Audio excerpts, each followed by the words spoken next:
নমস্কার বন্ধুরা, Amba food and ব্লগে তোমাদের সবাইকে স্বাগতম। তো আমি আজকে তোমাদের সঙ্গে শেয়ার করব লাউ শাক আলু বেগুন দিয়ে দারুণ একটা নিরামিষ রেসিপি। তো পুরো ভিডিওটা তোমরা দেখতে থাকো। তো আমি এইদিকে দেখো একটা ঝাঁকা বটি হাতে নিয়ে চলছি লাউ শাক কাটতে। তো আমাদের এই বাড়ির নিচে মা একটা লাউ গাছ লাগিয়েছে। তো ইঁদুরের জন্য লাউ শাকগুলো ঘুরিতে উঠতে পারছে না, তার আগেই কেটে দিচ্ছে ডগাগুলো। তো এইখান দিয়ে কয়েকটা ডগা ঝুলে আছে, তো ওইখান থেকেই কয়েকটা ডগা কেটে নেব আমি। তো এই ঝুলে আছে বলে ইঁদুরে খেতে পাচ্ছে না। তো ইঁদুরের কথা আর কি বলবো তোমাদের। তো এইদিকে দেখো, তবুও নিজেদের গাছের সবজি ফল যে কোনো কিছু তুলতে খেতে বেশ ভালোই লাগে, বেশি আনন্দ মনে হয়। তো এইদিকে দেখো, ওই যে মা এসে বলছে এখান থেকে কাট ওইখান থেকে কাট, আমার শাশুড়ি মা।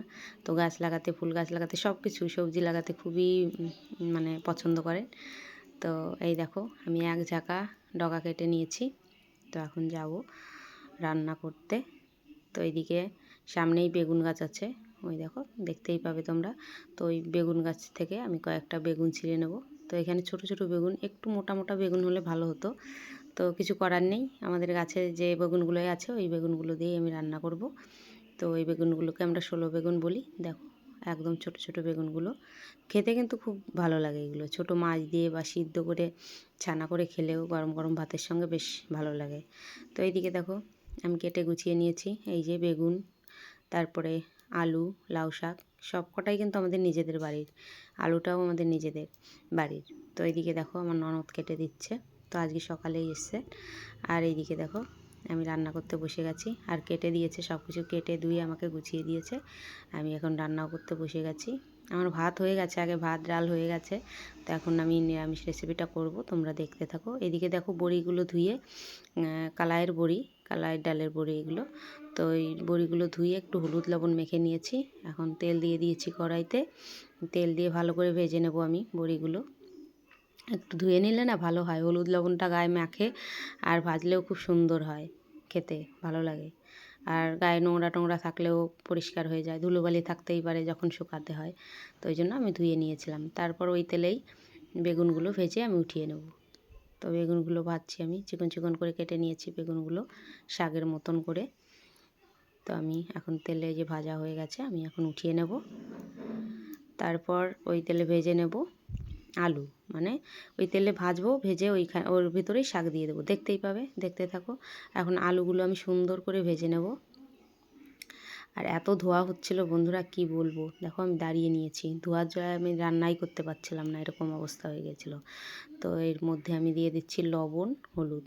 তো লবণ হলুদ দিয়ে আমি আলুগুলো সুন্দর করে ভেজে নেব, যেহেতু শাক রান্না করব আর বেগুনও নরম। তো আলুগুলো এখানে আমি 50% সিদ্ধ করে নেব, মানে ভাজতে ভাজতেই দেখো সুন্দর করে সিদ্ধ করে নিয়ে, মানে খুব সুন্দর করে ভেজে এখন শাকগুলো দিয়ে দিচ্ছি আমি। গাছের যেহেতু টাটকা শাক, অনেকটা জল উঠবে, তো আমি ওই জন্য বেশি জল দেবো না। এর মধ্যে দেখো লঙ্কাগুলোও দিয়ে দিচ্ছি, লঙ্কা চিরা, যে যেরকম ঝাল খাবে সেরকমভাবে দেবে তোমরা। তো এই দেখো, তো সামান্য একটু লবণ দিয়ে দিচ্ছি, হলুদ দেবো না, কারণ শাকে একটু হলুদ কম হলে ভালো হয়। তো শাকে জল উঠেছে বলে আমি বেশি জলও দেবো না। এই দেখো এই জলের মধ্যেই সামান্য একটু জল দিয়ে দিচ্ছি, এবার ঢাকা দিয়ে দেবো। তো ফুটবে, তারপর আমি বড়ি বেগুন এগুলো দেবো। তো আমি ঢাকা দিয়ে দেবো, ঢাকাটা তোমাদের দেখালাম না। তো এরপর দেখো হয়ে গেছে, ফুটে গেছে, আলু শাক সবটাই গলে গেছে। তারপর আমি দিয়ে দিচ্ছি বেগুন আর বড়ি। তো বড়িগুলো খুব বেশ ভালোই ছিল, কেনা বড়ি, আমাদের বাড়িতেও দেয়, তো এগুলো কেনা। তো বড়িগুলো খেতে বেশ ভালো।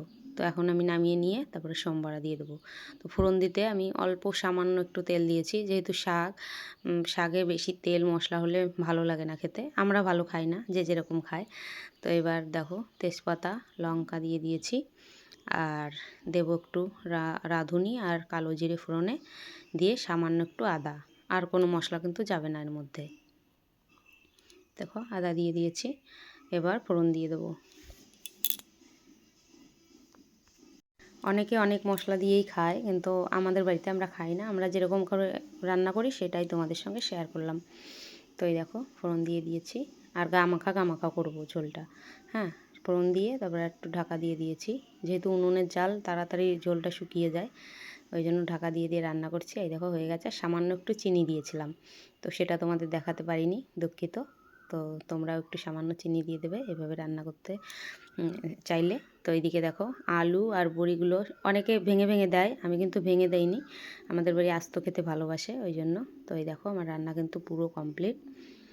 তো এভাবে তোমরা একদিন রান্না করে খেয়ে দেখবে, তারপরে আমাকে বলবে কেমন লাগে খেতে। হ্যাঁ, খুব ভালো লাগে, আমাদের তো ভালো লাগে। আর যারা বেশি মশলা খাও, পেঁয়াজ রসুন সব কিছুতেই খাও, তাদের কথা আলাদা।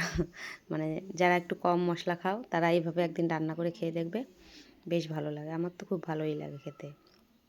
আমাদের বাড়ি একটু তেল মশলা একটু কমই খাই আমরা। বেড়ে নিয়েছি বন্ধুরা, তো ভাত সাথে লেবু, আমাদের গাছের লেবু, আর এই যে ওলকপি আলু ভাজি, ডাল, আর এই যে শাকের নিরামিষ। তখন খেয়ে দেখবো কেমন হয়েছে।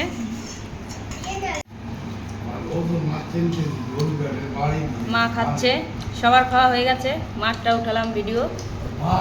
কেমন হয়েছে? খুব ভালো হয়েছে। সেই স্বাদ?